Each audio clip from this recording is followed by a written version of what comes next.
बनाने की बात कर रहे हैं आरजेडी को। देखिए, बहुत क्लियर है, 3 दिनों से एनडीए में सीट शेयरिंग चल रहा है। अब अकेले अकेले लड़ने की बात भी शुरू हो गई। पहली बार हिंदुस्तान के इतिहास में नॉमिनेशन के बाद न तो किसी भी राष्ट्रीय पार्टी का गठबंधन हुआ, न तो सीट शेयरिंग हुई, और ना ही किसी कैंडिडेट की घोषणा हुई, और ना ही नॉमिनेशन हुआ। तो ये बिहार के लिए दुर्भाग्य है। और मैं समझता हूँ अब जो भी गठबंधन होगा वो स्वाभाविक गठबंधन नहीं होगा, वह गलतियों को छुपाने वाली गठबंधन होगी।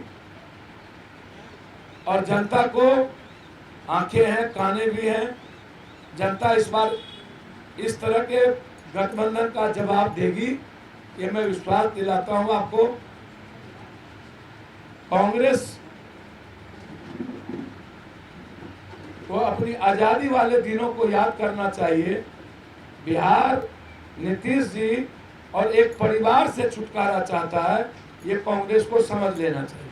तो हम क्या करें, हम तो प्रयास करेंगे ना कि कांग्रेस बिहार बचाने में। हम तो चिराग जी को भी बोल रहे हैं, दुविधा में रहे तो चिराग जी,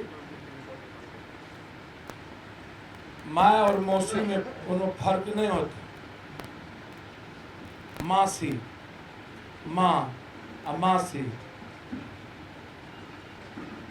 चिराग जी 2020 की गंभीरता को यदि नहीं समझेंगे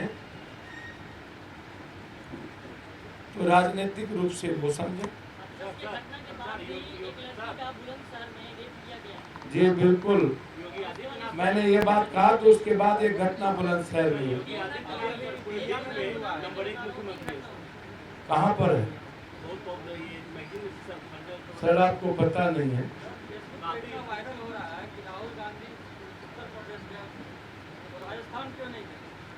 कहाँ राजस्थान नहीं गए सर? कठोर निर्णय लिया गया और वहां भी गए।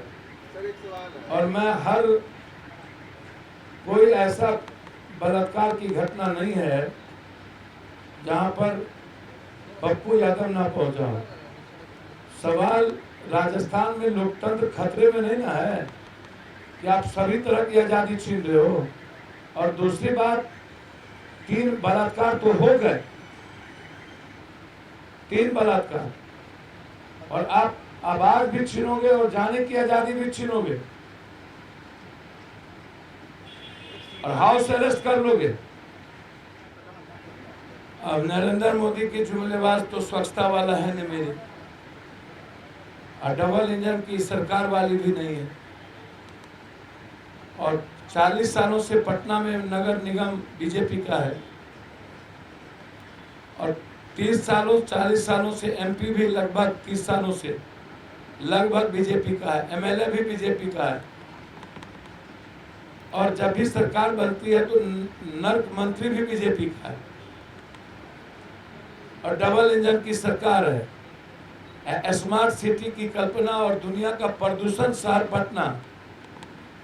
हम 30 साल बनाम 3 साल में पटना जितना भी महानगर निगम है, एशिया का नंबर 1 शहर बनाने का 1 साल के अंदर हमने वादा किया। यदि 1 साल के अंदर दुनिया का, एशिया का नंबर 1 शहर नहीं होगा तो रिजर्वेशन होगा, शपथ पत्र में लिखा होगा। एक सवाल हो, जाम से कैसे निजात दिलाएंगे पटना? हमेशा याद रखिएगा, इच्छा शक्ति की आवश्यकता है।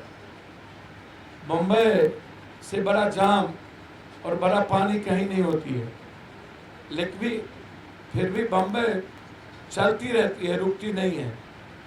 ये तो पटना है, निश्चित रूप से बड़े मास्टर प्लान की आवश्यकता सामने में होगी। चंडीगढ़ को आप देख लीजिए, बिना किसी ओवरब्रिज के जाम से छुटकारा मिलेगी। एक तरफ गंगा है यहाँ, लेकिन दूसरी तरफ पूरी आज़ादी है हमें बढ़ने की, तो जाम से छुटकारा मिलेगा। कई बाईपास को हम बनाकर कई जगह सेंटर बनाएंगे हम, और बाहर से आने वाली सारी गाड़ी और सामग्री उस सेंटर पर होगी, और वहाँ से छोटे गाड़ियों के द्वारा माल ढोने की व्यवस्था की है। शहर में बड़ी गाड़ियाँ एंट्री नहीं होगी।